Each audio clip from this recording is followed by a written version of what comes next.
والدین کے اکلوتے بیٹے اور دو بہنوں کے اکلوتے پڑھے لکھے بھائی جنید کا اپنے محلے کے ایک نوجوان سے جھگڑا ہو گیا۔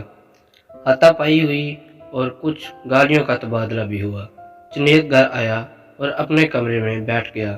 اس نے اپنے دشمن کو مارنے کا فیصلہ کر لیا اور الماری سے پستول نکال لیا۔ اچانک سے اپنے ایک دوست کی نصیحت یاد آ گئی۔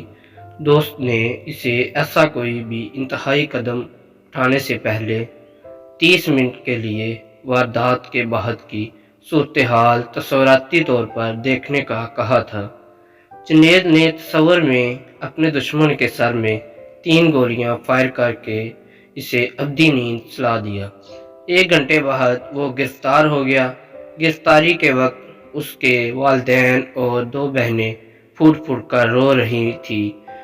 اس کی ماں بے ہوش ہو گئی۔ مقدمہ شروع ہوا تو گھر خالی ہونا شروع ہو گیا۔ ایک کے بعد ایک چیز بکتی گئی۔ بہنوں کے پاس تعلیم جاری رکھنا ناممکن ہو گیا اور ان کے ڈاکٹر بننے کے خواب مقدمے کی فائل میں خرچ ہو گئے۔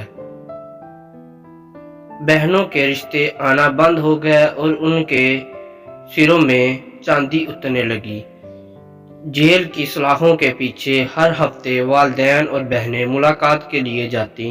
بہنوں کا ایک ہی سوال ہوتا کہ بھیا اب ہمارا کیا ہوگا؟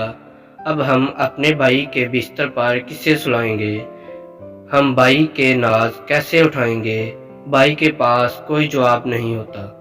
فیصلے کا دن آیا اور جنید کو سزائے موت ہو گئی۔ سزائے موت کی تاریخ مقرر ہو گئی۔ 25 منٹ گزر چکے تھے اور جنید کے جسم پر لرزہ طاری ہو چکا تھا۔ جیل میں وہ اپنی موت کے قدم گن رہا تھا اور گھر میں والدین اور بہنیں اپنے کرب اور اذیت کی جہنم میں جھلس رہے تھے۔ جنید کی آنکھوں پر کالی پٹی باندھ دی گئی اور اسے پھانسی گھاٹ کی طرف لے جایا گیا۔ 29 منٹ ہو چکے تھے۔ پھانسی گھاٹ پر پیر رکھتے ہی 30 منٹ پورے ہو گئے۔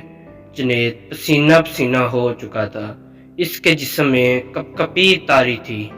اس نے پستول واپس الماری میں رکھ دیا۔ اس نے میز سے اپنی بہنوں کی 2 کتابیں اٹھائی اور بہنوں کے پاس گیا۔ بہنوں کو مخاطب کرتے ہوئے کہا کہ میری پیاری بہنوں، تمہارے پڑھنے کا وقت ہو گیا ہے۔ خود دل لگا کر پڑھو کیونکہ تمہیں ڈاکٹر بننا ہے۔ چند ماہ بعد جنید ایک بینک میں اچھی پوسٹ پر ملازم ہو گیا۔ جنید کی دونوں بہنیں ڈاکٹر بن گئیں۔ وہ ایک کامیاب اور بھرپور زندگی گزار رہے ہیں۔ ان 30 منٹ کی تصوراتی واردات اور 30 منٹ کے مقدمے کی کارروائی نے ایک پورے گھر کو اجڑنے سے بچا لیا۔ آپ اپنی زندگی میں یہ 30 منٹ اپنے لیے ضرور بچا کے رکھیے گا۔ یہ 30 منٹ کی تصوراتی اذیت آپ کو زندگی بھر کے اذیت سے بچا لے گی۔